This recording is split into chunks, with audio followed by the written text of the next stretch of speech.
provided advocacy for families in crisis, saved the music, walked for a cure, and supported volunteer firefighters. You have identified problems and provided hope, solutions, and financial support. Within hours of a tornado hitting down in Windsor, you were asking, what can we do to help? As a Millennium Crew, you've always had Starbucks around the corner, and men named George Bush have always been president. You are technically savvy, and I have learned a lot from you. You have taught me about MySpace, Facebook, texting, and that YouTube does have some appropriate downloads. You've taught me that a goat named Petey really can ride in the back of a minivan, and that superfans do rule. Your education has supplied you with commonality, a basic foundation on which to build your ideas. Strive always for knowledge and wisdom. Have the courage to maintain your own personal identity. Remain teachable, for today does not mark the end of your education, but the beginning of a new chapter. The lessons of life are taught to us in our homes, in the classrooms, on the athletic fields, and through our interactions with each other. Graduation is a time to reflect on the lessons that we've learned. I hope that we have taught you to be proud of who you are, to be humble as you serve others, to love unconditionally, and to be thoughtful and aware of other people's needs, and that caring is shown through the small formalities and custom born of tradition. I hope that we have taught you to be bold and courageous. Turn your wounds into wisdom. You may not control what happens to you, but you can always control your response. You will make mistakes. Learn from them. I hope that we have taught you to maintain a sense of the past while walking towards a very bright future. That we have taught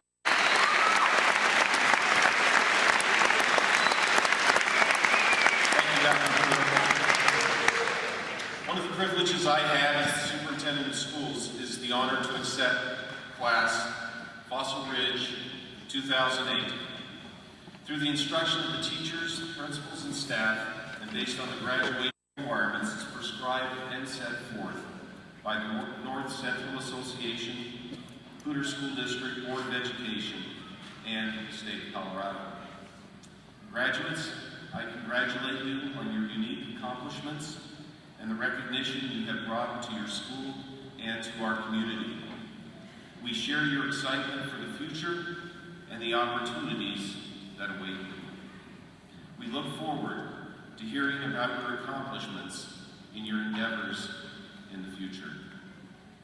Parents and friends, we thank you for your support, encouragement, and contributions to the success of these graduates. And to all the members of the Fossil Ridge High School and Poudre School District staff, I also congratulate and thank you for the roles you have played in these students' successes in making their graduation a reality. And now, Board of Education members, I ask you to present diplomas to each student of this class, recognizing their achievements and certifying to all present that they are members of the proud Fossil Ridge High School graduating class of 2008.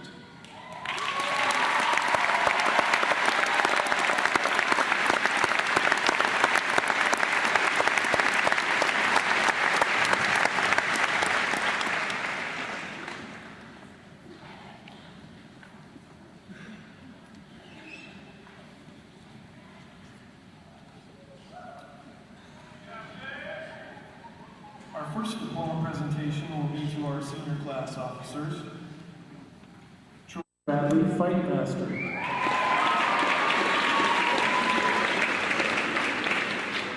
Merrill Francis Goodspeed. Chad Lee Hollenbeck. Rebecca Sue Hutchins. Alexis Renee Kirkman.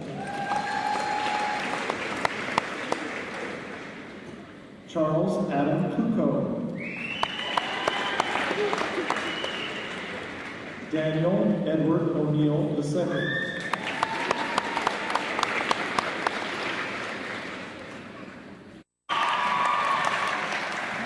Kasia Ann Daniel.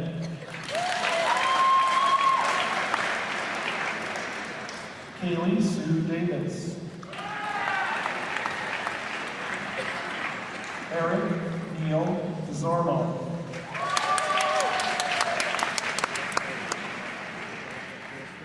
Andrew Scott Grigsby.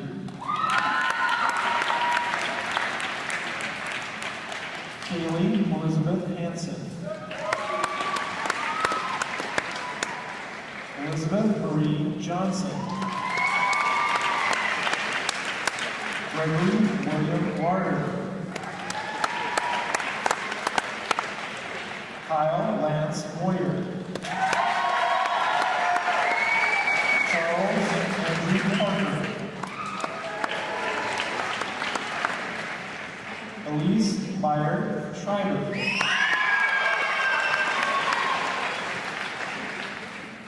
Genevieve Conyers Schutzu. William Anthony McCollum. Alexander Joseph Osmina.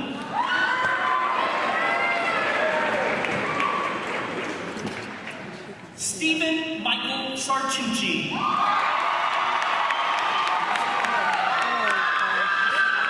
Alexander George Schofield. Daniel Nathan Harness. Kathleen Foster Isby.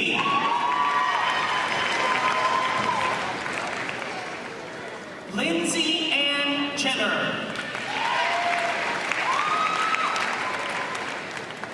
Avery Tyler Kane.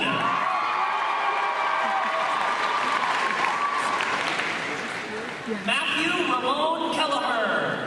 Get a picture of her. Get a picture of her. Kyle Lee McKenna. We love you. Dakota William Mivchek.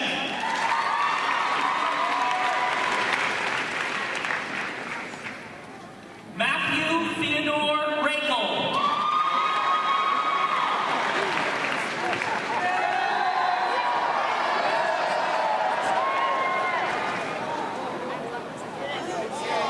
Mariah Jurette Slovacek.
You may be seated.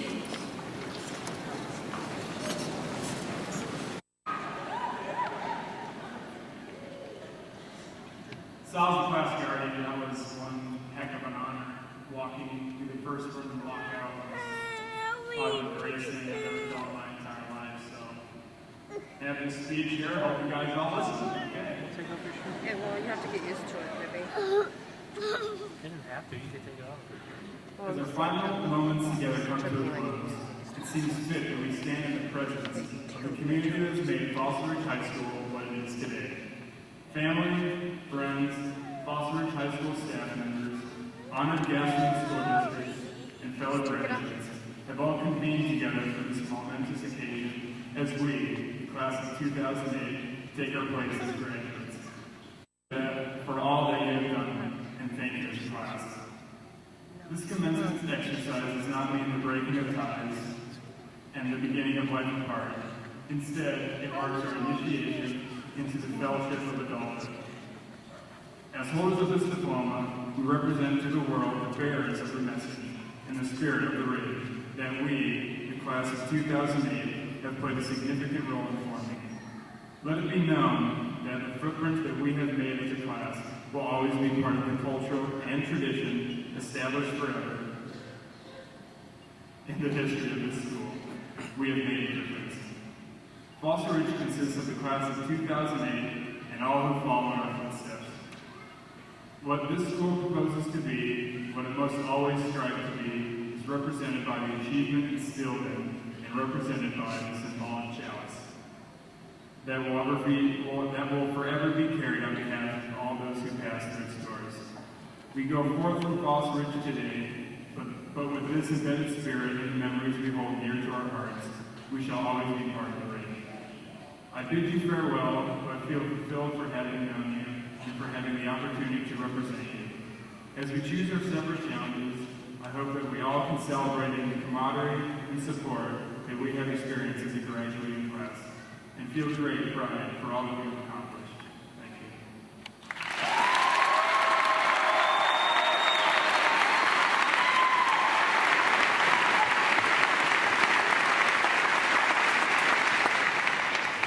My name is Brandon Letcher. I'm the senior class vice president. In just a moment, I will ask that you change the tassel that is placed on your cap. But before I do that, I'd like to take this time for reflection and thanks. These last 17 to 18 years in our lives have been the first chapter in our broken life. As we sit here thumbing through the last pages of this chapter, waiting in anticipation of the next, I am reminded of what our English teachers have been trying to force into us all 3 years here at Fossil Ridge. And that concept is reflection. Before we move on, let us reflect on what was and how it has shaped us to be the people that we are today. Let us also not forget to say thank you to those who have been with us through this chapter and that will follow us into the next. The parents that have stood by us through all that we have faced, the teachers that have shown us who we are and who we can be, and for the coaches who have been there and have pushed us to our full potential. For without these people, we would not be here today. So finally, class of 2008, please stand.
14. Are you 17? One blow. Slobber. Amen. All right. Rachel, are you 17? That's 1 it. 5. Everybody go home. 15. Open the No, gifts. You're like 17. Oh, Kayla. I know. I love it. Thank you. Open mine. I love Open mine. summer. Open mine. Caleb. Open mine. That's hot. Rachel, you didn't open it. Yeah, I did. Hey, Paris. $20? You bought this with your own money? That's hot. Caleb. That's hot. I know. I love you. Thank you so much. Here, Rachel, find Zach. Oh, thank you. I love it when you guys do that. Oh, she loves boxes. I love boxes. Hi, Nolan Pie. Hi. Hi. What you say? What you say? What? Yeah. You my happy boy. You're a happy boy.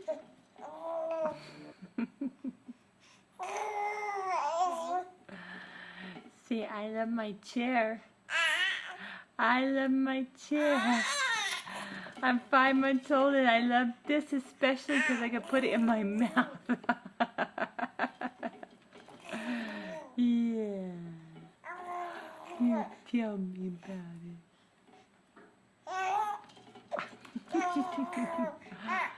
You tell me.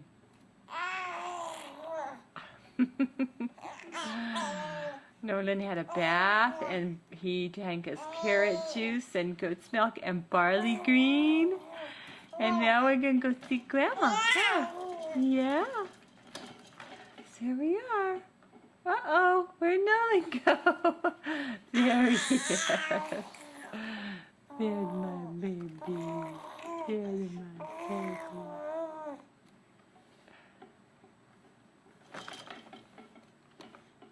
Nolan. Nolan. Smile at Grandma. Smile at Grandma. Yeah. Yeah, you're the happiest guy, huh?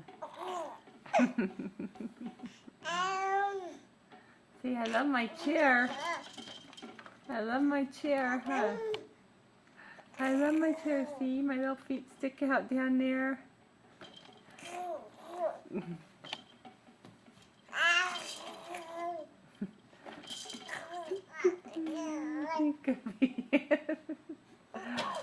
Yeah. Go. Hey, Nolan Pie. Look at it's Anna and Landon and Nolan. Landon's holding Nolan. Nolan. Nolan. Look at Grandma. Say no. Look at Grandma. Hi, handsome boy. Can I take the video? Okay. And now I got to get you in it because you're so beautiful. It wouldn't be the same without you. Okay. Uh-oh. Huh. I took some this morning. And Landon! I gotta find my good camera. Landon! All over. Landon! You're gonna...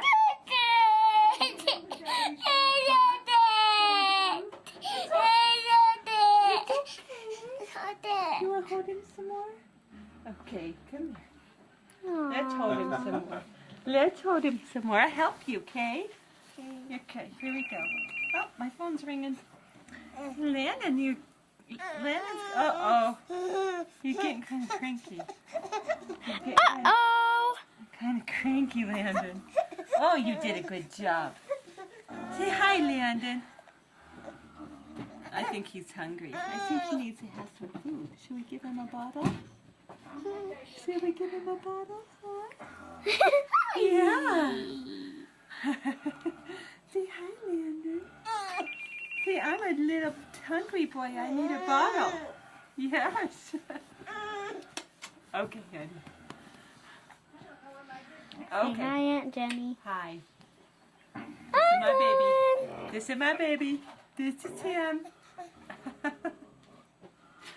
This is my other baby right here. Mr. Landon, yeah. And you're a big boy though, aren't you? Huh? Okay, honey. That's it. Okay.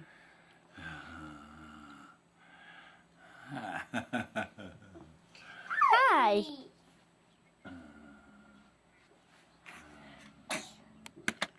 Here, honey. God bless you. Hi, Nolan. Okay. Good job. Good job. It's still going.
The Bible says that a wedding is a process whereby two individuals become one flesh.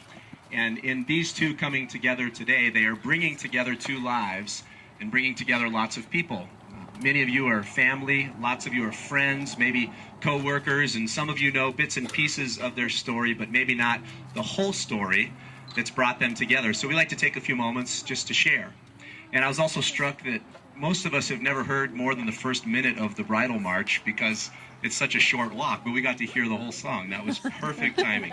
Well done, Yeji. Yeji was born in South Korea in a city that I dare not pronounce, November 30th, 1987. She was adopted roughly 5 months later by Bridget and Klaus Schoenherr.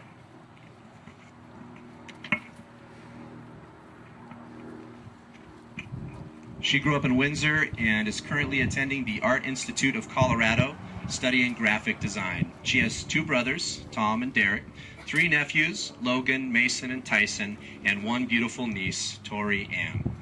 Growing up, she remembers playing at Kristen's house, Kristen's the maid of honor, all day while her mom would go to work. They would catch crawdads, and since they didn't know what to feed them, didn't feed them at all, and always wondered why they would die. Kristen's mom, Linda, made the best sandwiches, she wanted to say. She also remembers how her brother, Tommy, would put milk-soaked Apple Jacks on his arm and tell her that it was ringworm.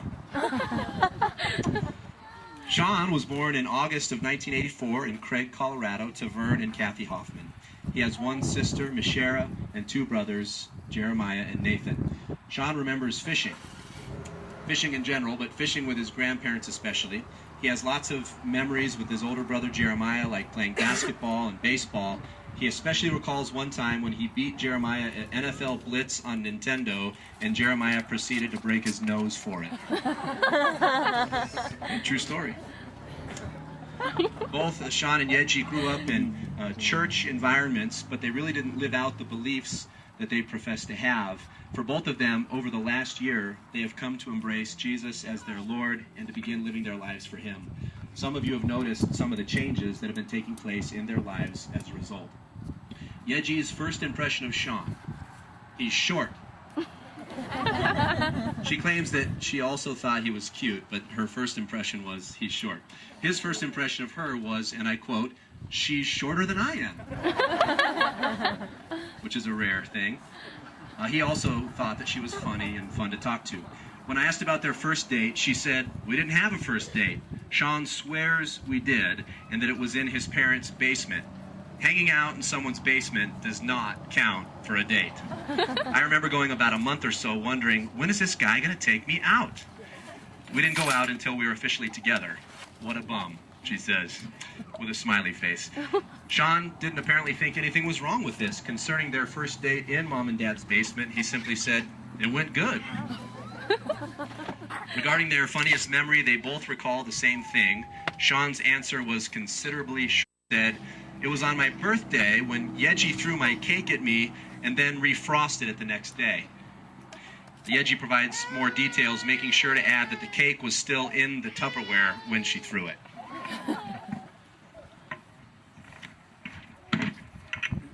She couldn't recall a most embarrassing memory, which is code for it wouldn't be appropriate to share it in this setting.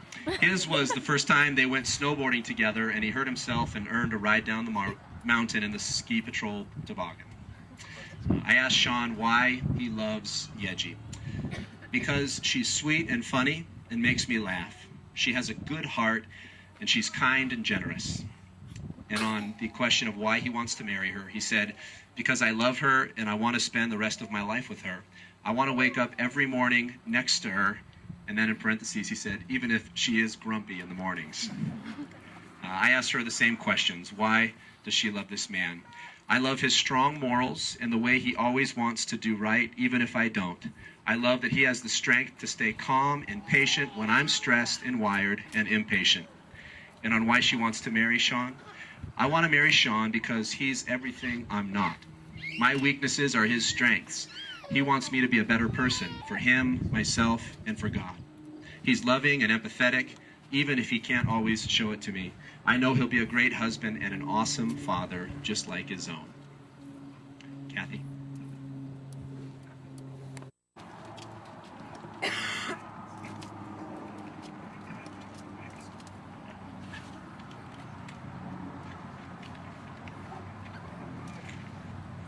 Well, I'm doing this so Vern won't cry. I'm not sure that's going to work out. 1 Corinthians 13, verses 4 through 7. Says, "Love is patient, love is kind, and is not jealous. Love does not brag and is not arrogant, does not act unbecomingly, it does not seek its own, it is not provoked, does not take into account wrong suffered, does not rejoice in unrighteousness, but rejoices with the truth. It bears all things, believes all things, hopes all things, and endures all things."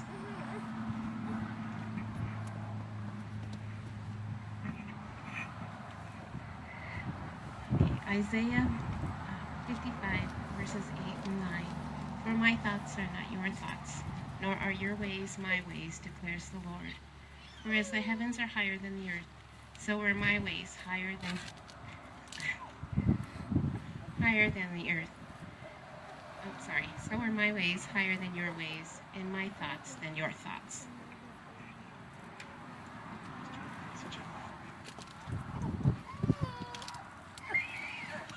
Well, here you guys are. The waiting is over.